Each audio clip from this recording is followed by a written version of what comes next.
Oi, eu sou Loeni, mas eu gosto de ser chamada de Loê. E esse é o meu canal, A Vida Que Eu Invento. Esse nome nasceu de um mergulho nos meus sonhos, nos meus objetivos e em quem eu era. Mas eu tinha o meu modo de viver e eu queria sustentar isso. Eu não tô aqui pra atingir expectativas de outras pessoas, eu só tenho as minhas expectativas pra atingir.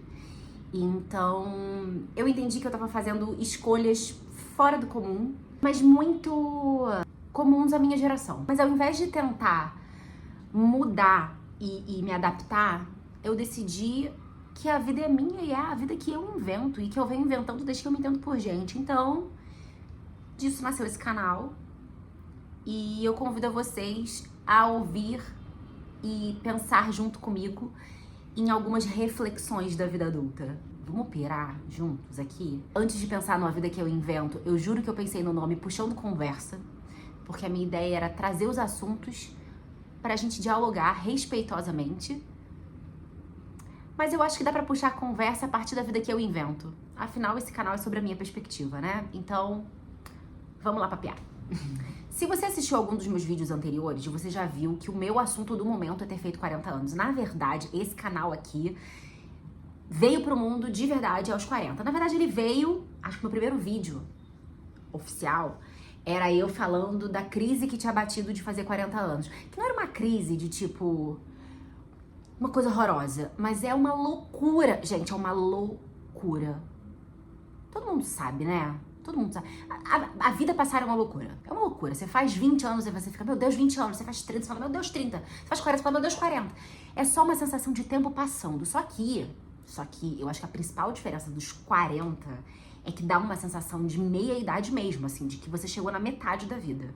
E aí, mesmo que a nossa expectativa de vida tenha aumentado, e eu vou adorar ser uma noventona, uma centenária, desde que esteja saudável e lúcida. É isso, assim, 40 tá mais pra metade do que pra início da vida, né? Então vamos combinar. E aí isso me deu um senso de urgência, e aí eu decidi botar a mão na massa, remexer a minha vida e fazer tudo que eu tenho vontade de fazer. Dentre essas coisas todas, eu mudei de estado, tô recomeçando do zero. Tô tentando realizar coisas que eu tinha medo, que eu adiava, que eu protelava, que eu achava menos importante, enfim. Arregacei as mangas e cá estou eu, tá? E aí que nesse processo de criação, de encontro comigo mesma, de uma vontade enorme de fazer esse canal acontecer, eu tirei da estante, porque os livros ficam lindos na estante, né? Às vezes é importante ler eles. Esse é um recado pra mim. Que sou uma boa leitora, mas às vezes eu dou uma... Enfim, já fui melhor. Mas já tinha comprado esse livro há algum tempo. Eu acho que ele deve ter tipo um ano comigo. Por aí. Mas é um livro que eu já paquerava na livraria há muito tempo. E aí, que eu achei que cabia essa coisa de ter me mudado, tá numa casa nova, tá criando uma nova rotina, tá começando um canal, que era o momento desse livro sair da estante e vir ao mundo. Eu já tinha lido boa parte dele, mas eu recomecei porque eu achei super importante seguir o fluxo, né? E esse livro, ele não é só um manual para criatividade. Ele é um manual pra vida. E ele não é só o caminho do artista. Acho que todos nós somos artistas, né? Na vida. Ele não é só pra carreiras artísticas, né? Ele também é muito importante pra, sei lá, se você é advogado, se você é médico, enfim. A vida requer da gente criatividade. E eu acho que esse livro é um ótimo parceiro pra esse processo. Mas eu ainda estou lendo. Como vocês podem ver, eu estou aqui, tá? Então, são as minhas primeiras impressões dele e já tá mexendo em muita coisa dentro de mim. A autora, ela propõe alguns exercícios nesse livro. E o primeiro deles é você fazer os exercícios das páginas matinais. Você acorda, pega um caderno e escreve. É isso. O que vier à mente. Desde a lista de compras do mercado até uma super ideia que você possa ter. Só escreve. A ideia é que seja de manhã, porque a sua mente ainda não tá poluída de informação. Então nada de pegar no celular, nada de ver televisão, nada. Só vai pro livro. Eu tenho um processo agora que eu tô adaptando uma rotina pra mim. E a minha rotina é acordar, tomar o meu café da manhã, não pegar no celular e vir pro livro. E aí, antes eu lia e escrevia, agora eu escrevo e leio ele. É isso. Acho que eu tô umas 2 semanas lendo, um pouco menos. Eu não sei exatamente. Porque eu tenho me dado os finais de semana. Tipo, eu não tenho feito exercício no final de semana. E aí que vão vindo vários exercícios ao longo do livro, dentre eles tem também leve o seu artista pra passear. E aí é o encontro com você mesmo, assim, é você ir pra rua, fazer uma programação que você goste, pra você ter tempo com você, pra você se olhar, pra você olhar o que te interessa, fazer uma rotina que te interessa. Eu cheguei numa página do livro em que ele propõe um exercício em que você... Ele tem algumas provocações, né? E aí ele falou de um tópico que me pegou muito. Que ela, né? É porque ele falou o livro, mas ela, a autora, chegou num tópico de artistas sombra. E isso me pegou. Eu percebi que eu sou uma espécie de artista sombra. Não vou entrar aqui muito na minha história pra não alongar muito esse vídeo, porque eu sou uma pessoa que falo muito. Eu sou uma atriz que se formou em cinema e trabalha como maquiadora. Também sou atriz, também sou formada em cinema, mas eu me sustento basicamente da maquiagem, embora eu também ganhe dinheiro como atriz. Mas é mais sazonal, assim. Estamos trabalhando para que seja diferente, mas é isso. Enfim, depois eu vou desmistificar um pouco mais sobre esse artista sombra, mas isso me pegou. E nesse tópico em seguida tinha um exercício, que era um exercício para você escrever quais são seus bloqueios criativos e de onde você acha que eles vieram. Seus bloqueios criativos, suas crenças limitantes. E ela propõe que você divida a sua vida em blocos de 5 anos. Né? Então, assim, de 0 a 5, de 5 a 10, de 10 a 15. E a ideia é que você vai revisitando o seu passado e que você entenda quais foram as coisas que te bloquearam. Eu falei, eu sei. Sou uma pessoa analisada, faço análise há 5 anos, não é grande coisa, mas já é há um tempo. E eu sou uma pessoa que eu gosto de me autoconhecer, eu faço esse exercício. E eu tô falando isso, gente, porque tem gente que vive a vida a passeio. Acredite, tem gente que não tá só vivendo. Mesmo. Eu sou uma pessoa que eu gosto de me conhecer, de me aprofundar em mim mesma, assim, e de me melhorar. Me melhorar é ótimo. De me melhorar como pessoa. O que, naturalmente, assume que eu não sou perfeita, certo? E aí esse exercício, eu achei que eu já me conhecia bem. Só que ele mexeu muito comigo. Muito, muito. E aí pipocou coisas na minha cabeça. Eu fiz esse exercício hoje de manhã. E, por sorte, eu tinha análise no meio da tarde e agora eu vim gravar esse vídeo. Tudo se organizou, assim. E aí, nesse exercício, eu comecei a olhar pra Loeni do 0 aos 5. Tentar lembrar todas as memórias que eu tinha dessa época. De como eu me sentia. E aí, o que eu achei, o que eu acho que em cada fase, o que necessariamente em cada etapa dessa da vida pode ter me travado para algumas coisas. Mas antes disso, eu precisava entender que travas são essas. E eu vou falar das minhas travas, mas isso aqui, claro que é um vídeo sobre mim porque é no meu canal, mas é um vídeo sempre para que você escute e olhe da sua perspectiva. Eu acho que o meu grande desafio das coisas que mais me bloqueiam, eu sou uma pessoa que eu tenho muita dificuldade de me priorizar, e eu tô trabalhando isso. Acho que eu ainda tenho dificuldade, mas é muito menor, né? Enfim, uma dificuldade de me priorizar. Eu tenho uma dificuldade com pertencimento. Eu tenho uma dificuldade com merecimento. E aí, quando eu olhei pra minha infância, eu entendi que tinha uma coisa que era muito difícil pra mim, que era eu me sentia não vista. Não vista. Eu acho que eu fui uma criança que cresceu tentando não causar problemas, tentando mediar a vida dos adultos, em seguida tentando proteger o meu irmão. E eu acho que eu encarava que os meus desejos não eram tão importantes. Eu tive pais com infâncias muito difíceis e eles contavam desses desafios da infância deles pra gente. Então, em momento nenhum, eu me sentia autorizada a achar que o que eu sentia era digno de ser importante. Tem uma frase que tem vindo muito na minha cabeça, que é: dor não se mede. Dor não se mede. A gente tem uma mania de tentar comparar dor, sabe? Sei lá, vou comparar a minha dor à dor dos meus pais. Meus pais foram pessoas que... Minha mãe não teve acesso à educação. Minha mãe estudou até a 4ª série e a minha mãe tá terminando os estudos dela agora, aos 67 anos. Morro de orgulho. O meu pai, com 14, virou o cara responsável pela família, foi trabalhar de trocador de ônibus, trabalhava de madrugada, e ele conta essa história de uma maneira muito ressentida, assim. Não fez o que ele queria profissionalmente, enfim, fez outras escolhas e tal. E isso é uma questão muito grande pra ele. E aí, eu tô usando os dois de exemplo pra poder falar de mim. Então, quando é que eu, uma filha, que diferente da mãe, terminou a escola, tinha comida em casa, não precisou trabalhar cedo, que assim como o pai, até foi responsável pela família, mas pelo menos não tinha que sustentar, entende? Como se as coisas que aconteciam dentro da minha casa não pudessem me causar dor.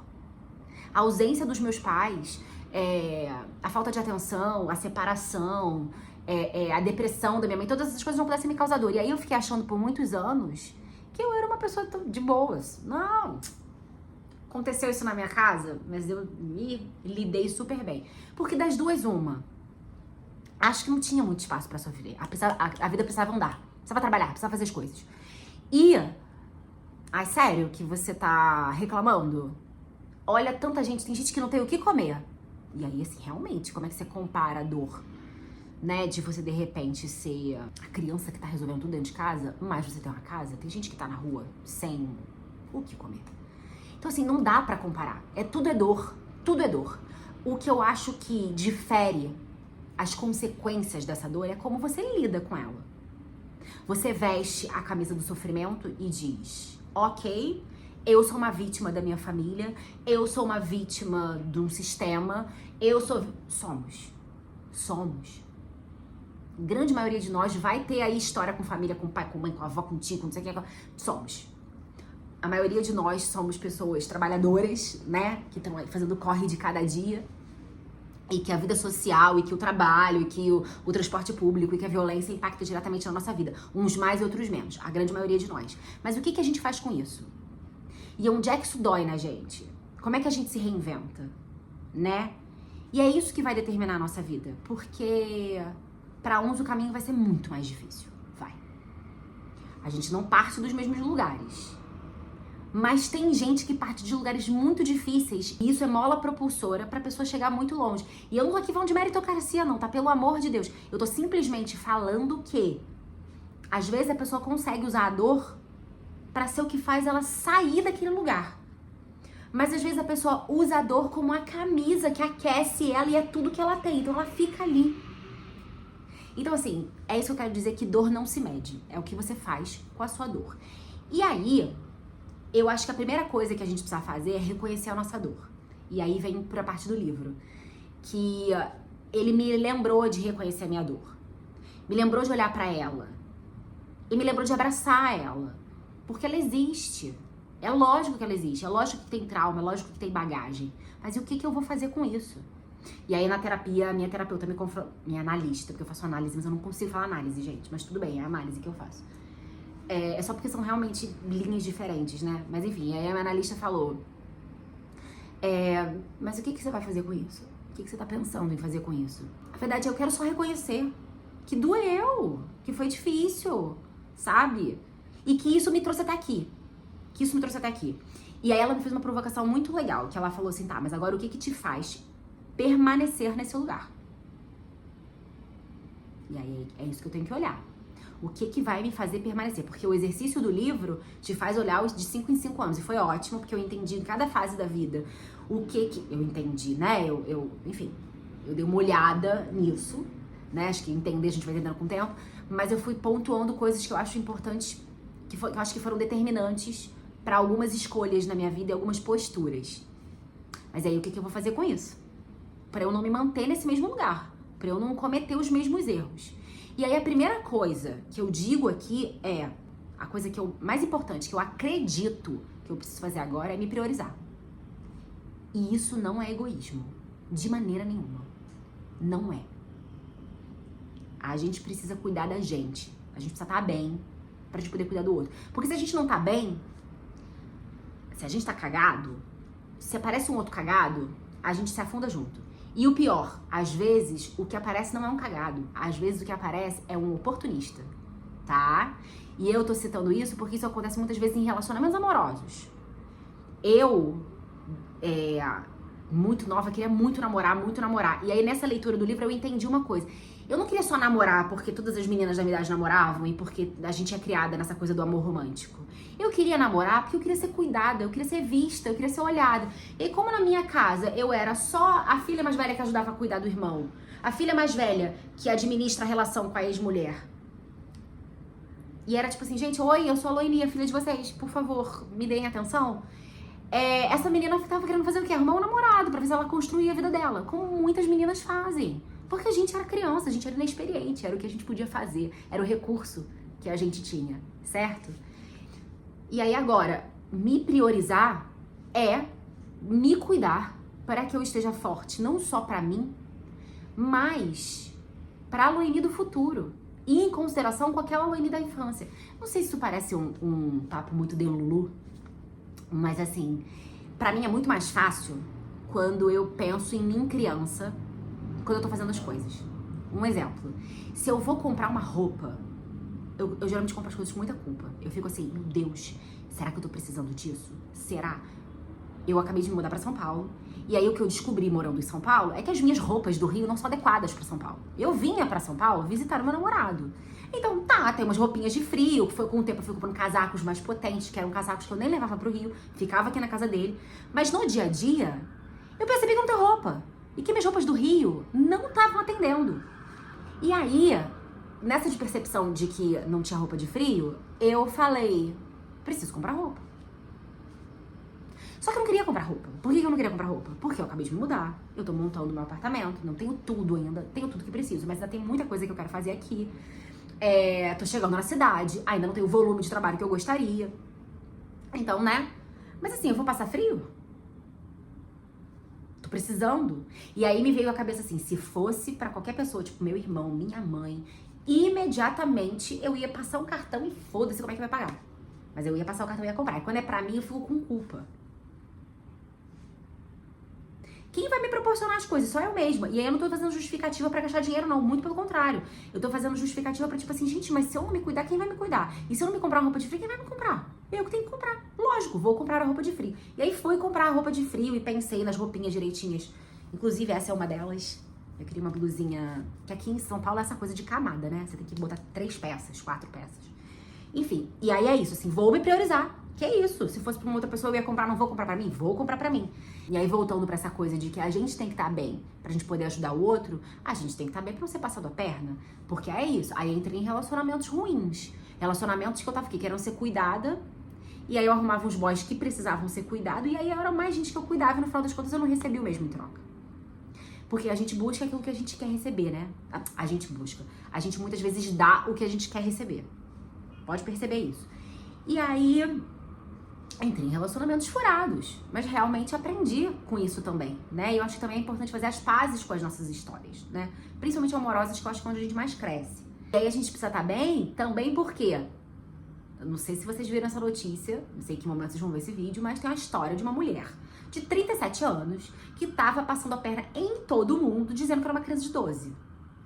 Assim, não vou me aprofundar nisso, porque isso por si só é um vídeo inteiro e a internet toda tá falando disso. Mas, o que mais me pegou nessa história é o que faz a pessoa acreditar que uma menina daquele tamanho, uma mulher de 37 anos tem 12.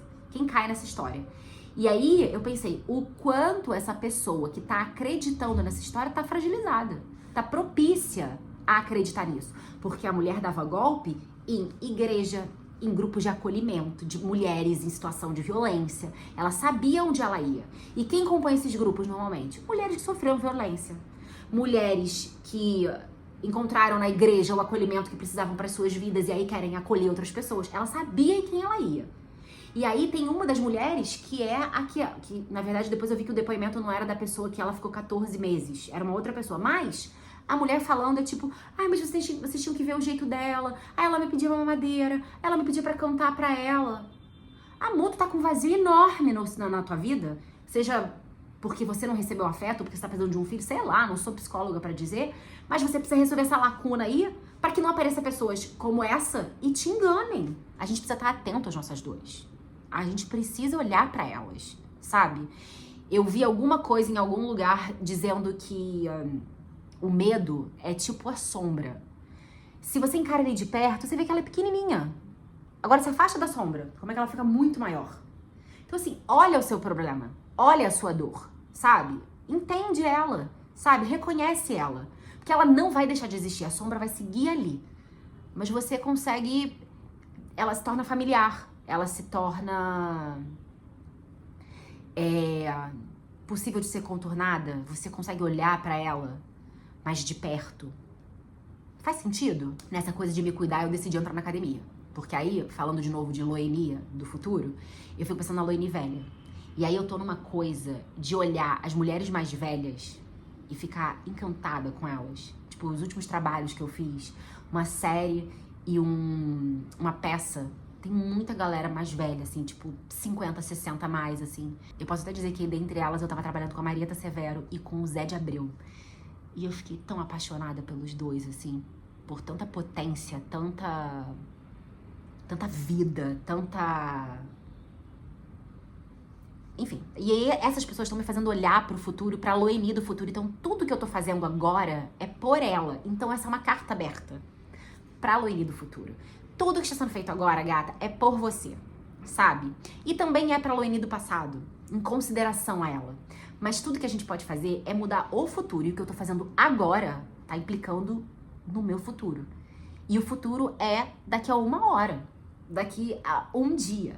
A academia é um projeto dessa Loeni do futuro, de me fortalecer, de ficar bem, de ser funcional.